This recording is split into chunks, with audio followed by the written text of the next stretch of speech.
नमस्कार। WIF media registered के channel India mobile news के लिए मैं अमन कौशिक इस समय भिवानी के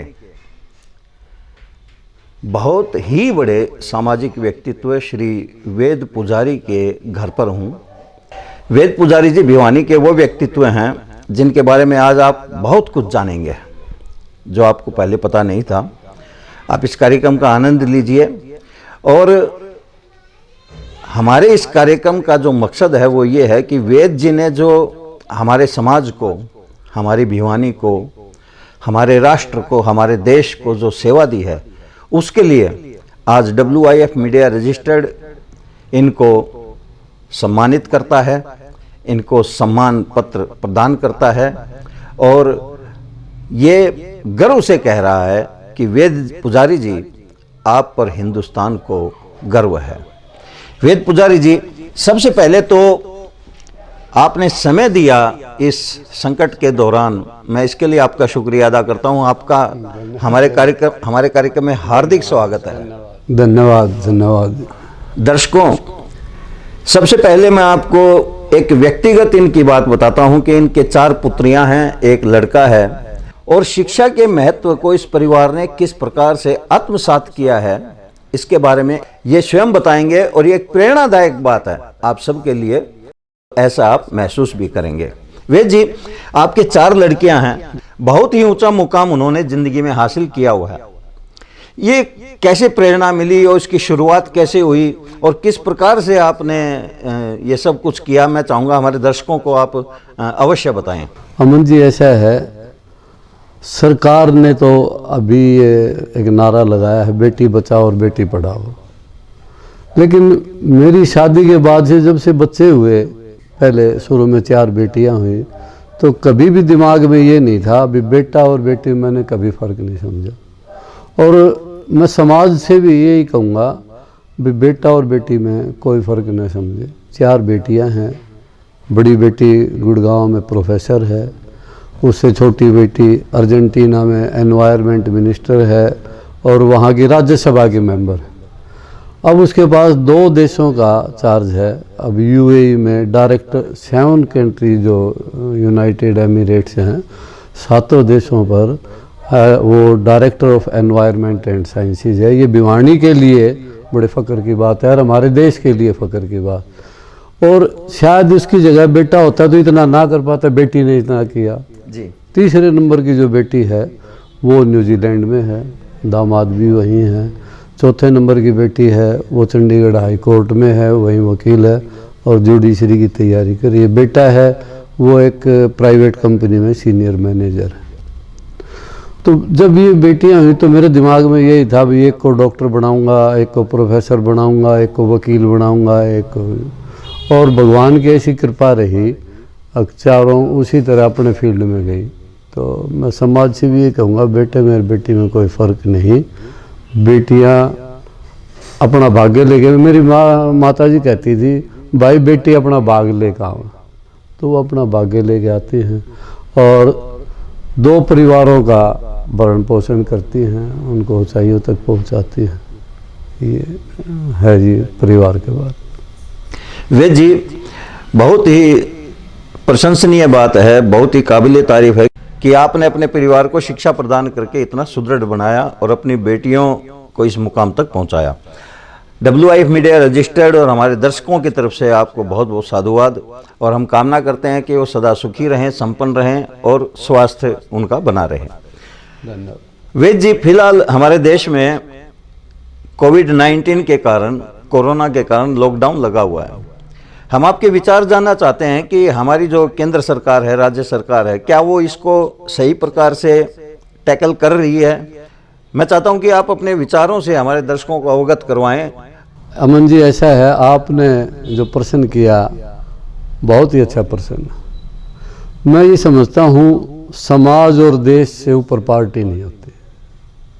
मैं किसी भी पार्टी में हूँ, चाहे मैं पहले कांग्रेस में था, चौधरी बंसीलाल जी के साथ रहा, चौधरी भजनलाल जी के साथ रहा और फिलहाल मैं BJP में हूँ और पार्टी ने जिम्मेवारियाँ दे रखी हैं जिला अध्यक्ष व्यापार से।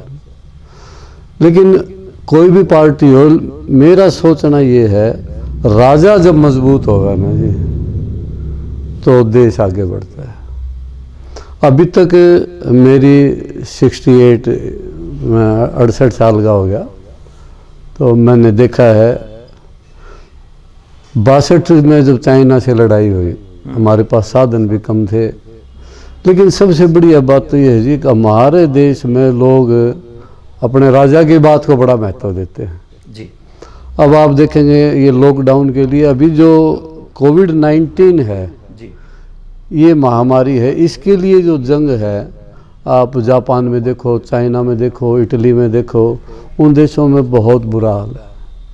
लेकिन हमारे माननीय प्रधानमंत्री श्री नरेंद्र भाई मोदी जी ने बड़ी सूझबूझ के साथ ये जो लॉकडाउन है इसको पहले लागू कर दिया। इससे हमारे देश का बहुत ज़्यादा, मानव जाति का बहुत बचाव होगा जी।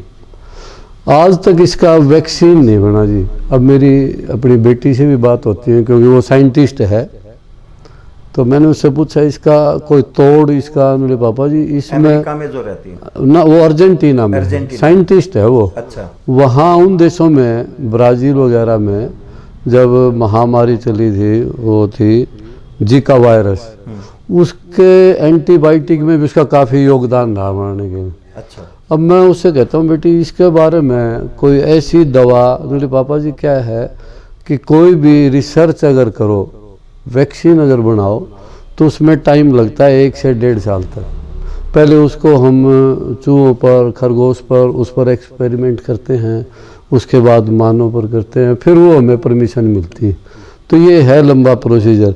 लेकिन उसने एक बात मैं मेरे दर्शकों को बताऊं, उसने बताया अपने यहाँ पीछे यूएई में पूरा उसका वो था, एक रिसर्च की है, जांडी का जो पेड़ है, मतलब बड़ी ताज्जुब की बात है अमन जी ये, और मैं सबसे दरखास्त भी करूँगा, जांडी का जो पेड़ है बेटी ने उस पर रिसर्च की है। अच्छा जी। उसमें इतने गुण हैं, वो कहते पापा जी इसके 20-30 पत्ते रोज सुबह खा लो तो कोई भी बीमारी नहीं होगी, इवन कोरोना भी नज़दीक नहीं आएगा। जांडी के पेड़, जांडी के पेड़ के पत्ते खा लो, उसके जो फल लगता है उसको सांगर बोलते हैं, सांगरी, सांगर की सब्जी खा लो, कुछ भी ना मिले तो उसका छोटा उबाल के वो भी पी लो, तो उसमें आयरन और विटामिन इतने ज़्यादा हैं। जिस तरह लोग अंडा, मछली और ये खाते हैं, उनसे 26 गुना या 27 गुना ज़्यादा विटामिन और प्रोटीन उसमें है जांडी के पेड़ में। अच्छा जी। हाँ, तो मैं ये कहूँ उसका वो है रिसर्च, इसका सब फायदा उठाएं। लेकिन इसका सबसे बढ़िया ये जो डिस्टेंस है, सोशल डिस्टेंस, इसका सबसे सरल उपाय यही है। सरकार जीत लेगी इससे? बिल्कुल जीत लेगी जी सरकार। और इसकी 2 वजह है हमारे देश में क्यों नहीं फैला।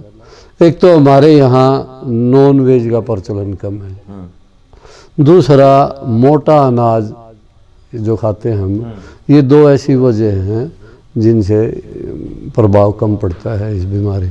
दूसरा मैंने देखा जब भी कभी देश पर संकट आया है, चाहे 62 की लड़ाई हो या 65 की लड़ाई हो या 95 की बाढ़ हो, लोग एक दूसरे की मदद बहुत करते हैं। ये बाकी बातें दूसरे देशों में आपको नहीं मिलेंगी। अब आप भिवानी में देख लो, जितनी सामाजिक संस्थाएं हैं सब लगी हुई हैं भाई कोई भूखा ना सोए।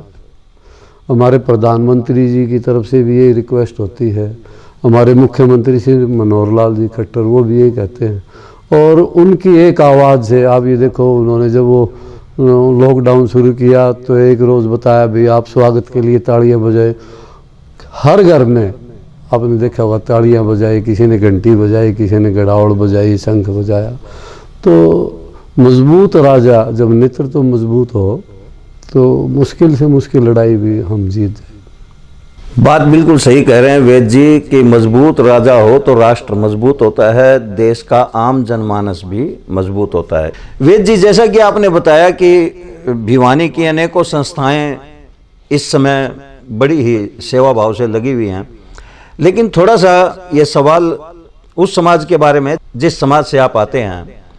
ब्राह्मण समाज बड़ा पिछड़ा हुआ दिखाई दे रहा है, इसका क्या कारण समझते हैं आप? वैसे तो भिवानी की गली गली में अनेकों संस्थाएं बनी हुई हैं, अनेकों छत्र अपने आप को लोग समझते हैं, लेकिन इस समय कोई एक्टिविटी ब्राह्मण समाज की तरफ से नहीं दिखाई दे रही। मैं चाहूँगा कि आप इसके बारे में क्या कहना चाहते हैं, आपके विचारों का हम स्वागत करते हैं। अमन जी, ऐसा है, ये बड़ा कठिन सा प्रश्न आपने पूछ लिया।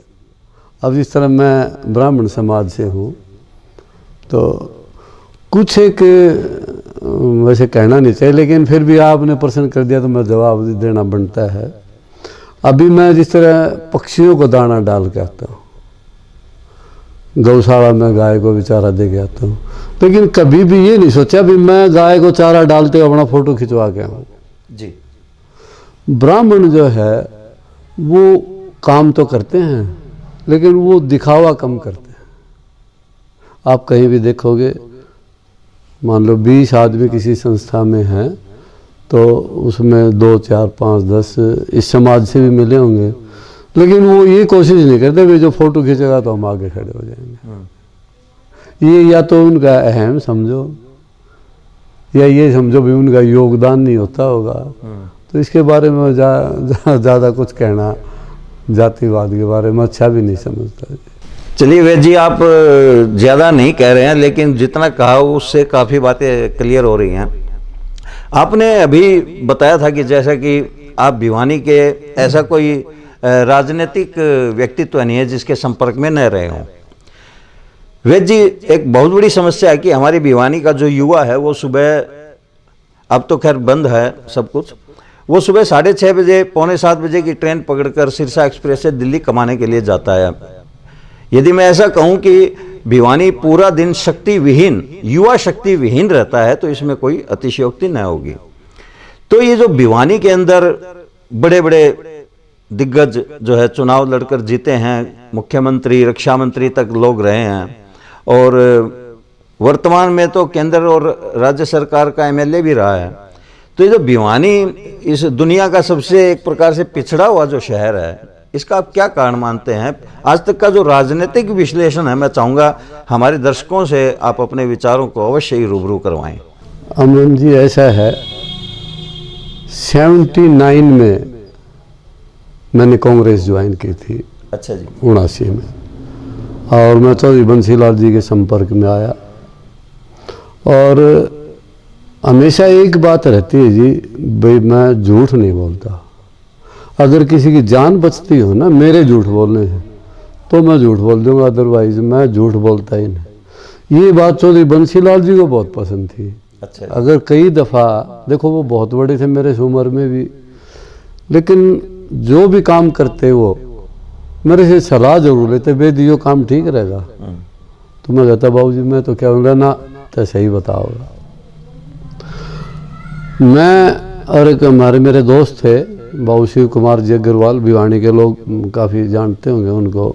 हमारी 2 की ड्यूटी होती थी भाई, जैसे भिवानी को उन्होंने ग्रांट दी, अब तो ज़्यादा वो है, नहीं तो 80-85 लाख रुपए या 1 करोड़ रुपया दे दिया भाई शहर का विकास करो। तो मैं और शिव कुमार अग्रवाल गली गली में जाते जी और लोगों से पूछते भाई आपके यहाँ क्या करवाना है। मेरे दिमाग में ये था, जब तक समाज और शहर या कोई भी व्यक्ति आर्थिक तौर से अगर मजबूत नहीं रहेगा, अब मान लो हमने खड़ंजार गली बना दी, मेरे पास साइकिल भी ना हो तो मेरे लिए खड़ंजार गली किस काम। तो मैंने चौधरी बंसीलाल जी से कहा, मैं बोला बाबू जी ऐसा है, भिवानी का उत्थान, कोई बहुत बड़ी इंडस्ट्री यहाँ लगाओ जिसके साथ साथ 100, 150, 200 छोटी छोटी इंडस्ट्री हो जाएंगी, और लोगों के पास जब आर्थिक तौर से मजबूत होंगे तो नाड़ी, खड़ंजे, शिविर ये लोग अपने आप बनवा लेंगे, इनकी ज़रूरत तो जब होगी। मेरे पास कार ही नहीं, मोटरसाइकिल नहीं, मैं आर्थिक तौर से कमज़ोर हूँ, तो मेरे लिए सड़कें गलियाँ तो कोई मायने नहीं रखती। वो कहते हैं वेद बात ये है, पहले जो मूलभूत सुविधाएँ हैं, अब जब 66 में हरियाणा बना, पंजाब से जब हम अलग हुए, तो ये एरिया बहुत राजस्थान से लगता हुआ पिछड़ा हुआ था बिल्कुल, लेकिन उनकी सूझबूझ से हर गांव तक उन्होंने सड़कें पहुंचाई, हर गांव में नहरें पहुंचाई। उनका प्रयास ये रहा करता, मुझे याद है तो जब ये जूही कैनाल बनी और पंपिंग सेट लगाए, करीब 40 फुट ऊंचा इन्होंने पानी उठाया, तो जापान से इंजीनियर आए थे, मुझे याद है, अब भाई नीचे से ऊपर नहर कैसे चली गई। तो वो बहुत बुद्धिमान भी थे, उनके साथ में रहा। वो बोले जब अपन टंकी में मोटर लगाकर टंकी में पानी चढ़ा जाए तो बोले 10-10 फुट पर पानी नहीं चढ़ सकेंगे। तो बोले हाँ, बोले चढ़ सकता है। तो वो कहते भाई देखे ये सारे बावड़े हैं, बोले पानी चढ़ जाएगा, माँ बाबू जी चढ़ जाएगा। तो उन टिब्बों में पानी पहुँचाया। लेकिन जब ज़रूरत मूलभूत सुविधाओं की इनकी थी, लेकिन आज ज़रूरत है ये जो युवा हैं ना, कि एक तो सबसे बड़ा ये है कि हर युवा सरकारी नौकरी की तरफ दौड़ता है। मेरा तो मेरे दर्शक भाई देख रहे हैं, भाई छोटा व्यापार शुरू करो, चाहे अपना व्यापार से शुरू करो, सरकार इतनी नौकरियां नहीं दे पाती, सीमित साधन है हमारे पास और विकासशील देश है हमारा। तो छोटी इंडस्ट्री लगाएं और बड़ी कर लें और बड़ी कर लें, व्यापार करें अपना, नौकरियों की तरफ ज़्यादा ना दौड़ें।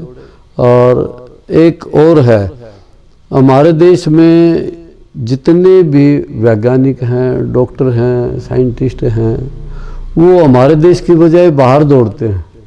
तो मैं चैनल के माध्यम से ये भी कहूँगा सरकार से, जो हमारी क्रीम है, वो कई दफ़ा उस बेटी का भी ये बयान आता है, स्टेटमेंट भी है, हमारी जो क्रीम है उसको बाहर ना जाने दे सरकार। जितने भी आप देखेंगे रिसर्चर हैं या डॉक्टर हैं या इंजीनियर हैं बाहर विदेशों में, मोस्टली आपको 90% मिलेंगे, इंडियन मिलेंगे।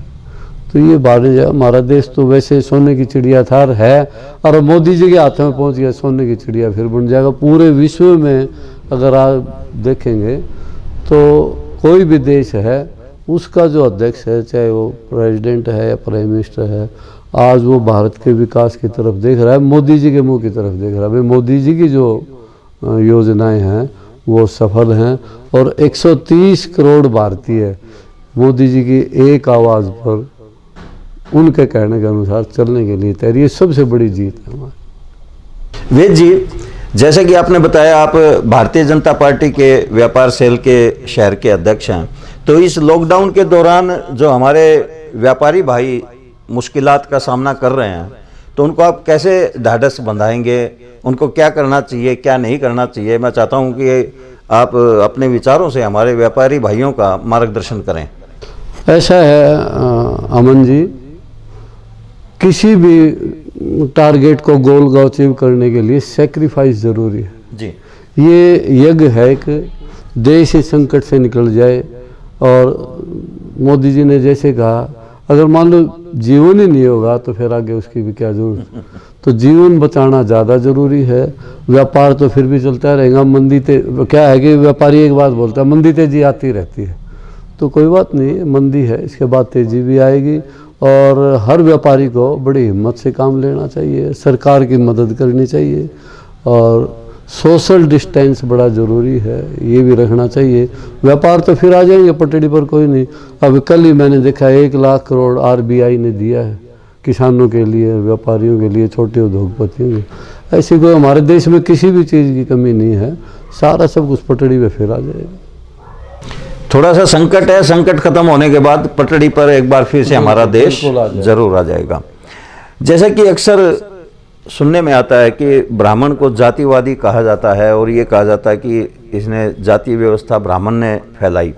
हमारे वेद पुजारी जी को भिवानी के अंदर एक ब्राह्मण होने के नाते नहीं, एक विशेष व्यक्तित्व होने के नाते लोग इनसे प्यार मोहब्बत करते हैं।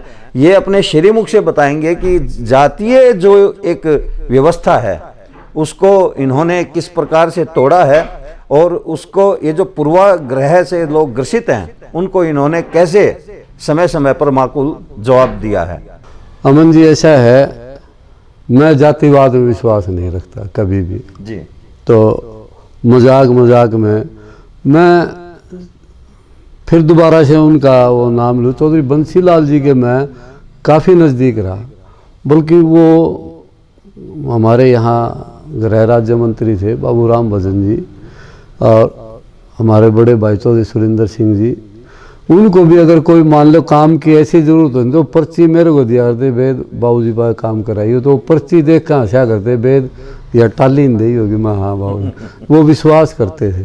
तो एक रोज़ मजाक में एक जाति विशेष नाराज़ हो गई हमारी पार्टी से, हरियाणा विकास पार्टी जो हमने बनाई थी, मैं उसका प्रदेश महासचिव भी रहा।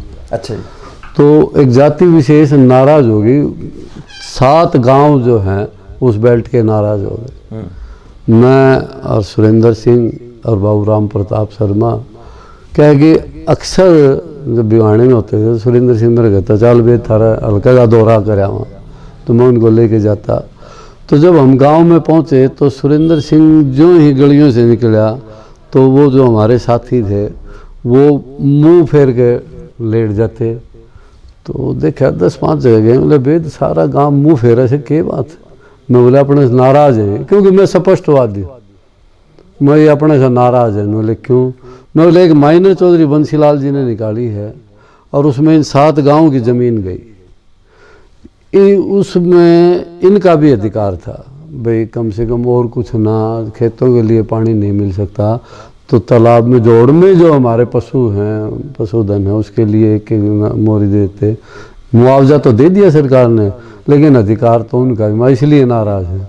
तो बोले नाराज़ी करो भाई। मैं बोला करूँगा। तो यहाँ से उस समाज के 2-4-5 मैंने लिए और उन गाँव में गया, उनसे कही मैं बोले भाई कोई बात को नहीं, गलती होगी, तुम सारे नाराज़ ना हो, मैं सुरेंद्र ने लाऊंगा और थारी यहाँ भरवा देंगे, सब ने जोड़ा में मोरी लगवा देंगे एक के।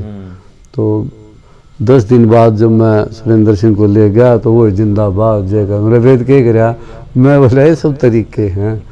तो कोशिश ये रहती कि भाई लाइजनिंग के लिए वो बड़ा वो कहते, कोई नाराज़ होता वेद जाके। तो कई बातें ऐसी हैं। एक बार यहाँ कृष्णा कॉलोनी में एक जलसा था, पंजाबी समुदाय का बाहुल्य। तो एक हमारे मित्र सुरेंद्र सिंह के भी साथी, उन दिनों उनसे नोक झोंक थे कुछ। सुरेंद्र सिंह बोला वेद अगर यूँ मीटिंग में नहीं आया ना, वहाँ पब्लिक मीटिंग थी, तो बोला जलसा जचा नहीं गा, ले आओ ना। मैं बोला भाई साहब ले आऊँगा। मैं उनके पास गया, मैं बोला आपके यहाँ मीटिंग है चलो। बोला अभी मैं तो जाता नहीं पुजारी जी। बोले क्यों? मैं बोला क्यों? बोला मैंने सुरेंद्र घर ने लेना आओ तो मैं जाऊँ। अब फिर मैं वापस गया, मैं भाई साहब कैसे घर ने लेना आओ? तो उन्होंने वेद उस एरिया में 20 आदमी अपने हैं उस कैटेगरी के, अगर मैं उनको घर लेने चले गया तो 19 और नाराज़ होंगे। तो मैं बोले एक काम करूँ? मैं बोले हाँ, मैं उनको ऊपर से नीचे ले आऊँगा गेट पर, आप अपनी गाड़ी वहाँ से निकालना और मैं नमस्ते करूँगा। आप मुझे भी यहाँ किस तरह खड़ा है, वो भी खड़े दिखाई देंगे। बाबूजी यहाँ क्यों खड़े हो, चलो अपनी स्टेज संभालो और गाड़ी में बैठा। बोले हाँ ये तो कर दूँगा। वापिस आए, मैं उनको नीचे ले आया, सुरेंद्र सिंह गेट के पास से निकला। मैं भाई साहब नमस्ते। बोला बेदी यहाँ किस तरह खड़ा है? मैं बाबूजी ने लेना। बाबूजी आप यहीं खड़े हो, चलो वहाँ स्टेज पे संभालो, आपका प्रोग्राम है। गाड़ी में बैठा दिया, लाइजनिंग हो गई, जिंदाबाद जिंदाबाद।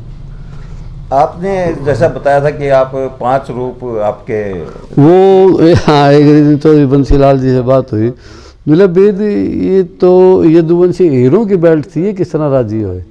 मैं बोला बाबूजी मेरे अंदर 5 जातियों का मिश्रण है। बोले 5 जातियाँ हैं किस तरह? मैं बोला मैं जन्म से ब्राह्मण हूँ, ब्राह्मणों का जन्म ले रखा है। कर्म से मैं अग्रवाल हूँ, व्यापार करता हूँ, तो व्यापार तो अग्रवालों के से आया। और जो मेरा व्यापार है वो ट्रांसपोर्ट का है, वो राजपूतों का है। और अगर मेरे को कहीं खड़ा कर दो, मेरे को ब्राह्मण को नहीं कहना, ये शूद्रों जैसी शक्ल है तो मैं शूद्र भी हूँ। और हमारे दादाजी जो थे वो एक हीर थे, उन्होंने पाले थे जो बच्चे नहीं जिया करते, तो नमक के बराबर में तोल के उनको दे दी। तो हमारे दादाजी 7 साल तक हीरों के घर रहे, वो पढ़े। तो मेरे खून में वो यदुवंशी, और ये तो 5 जातियों का मिश्रण मेरे अंदर है। जी जी। अंतिम सवाल है वेद जी, जब देश पर संकट आता है तो उस समय हमारे जो सेना के 3 अंग हैं वो फ्रंट पर रहते हैं, थल सेना, जल सेना और वायु सेना। इस समय लेकिन परिस्थितियां और हालात ऐसे हैं कि एक पुलिसकर्मी, एक सफाई कर्मी और डॉक्टर, एक प्रकार से मैं कहूँगा 3 सेना के अंगों की तरह डटे हुए हैं। तो ये जो सेवा कर रहे हैं हमारे लोगों की, इस पर मैं चाहूँगा 2 शब्द आपके श्री मुख से हों। अमन जी ऐसा है, सबसे ज़्यादा मैं समझता हूँ भाई हमारे देश की सीमाओं पर जो जवान देश की रक्षा कर रहे हैं। अपना गर्व क्या कि वहाँ सीमा पर रहकर उनको भी चिंता है, अभी हमारे घर में पता नहीं क्या हाल होगा, लेकिन उनकी हिम्मत है। और दूसरा, हमारे जो पुलिस डिपार्टमेंट है, पुलिसकर्मी हैं, जगह जगह चौराहों पर और गलियों में लोगों को समझा रहे हैं। कई जगह उनका तरीका बहुत बढ़िया है, तिलक करके माला पहना के, कोई नहीं मानता तो समझा रहे हैं। उनका जो योगदान, सफाई कर्मचारियों का, आज हम देखते हैं अपने बच्चों की सफाई हम नहीं कर पाते, लेकिन वो पूरे समाज के लिए और देश के लिए सफाई को करते हैं।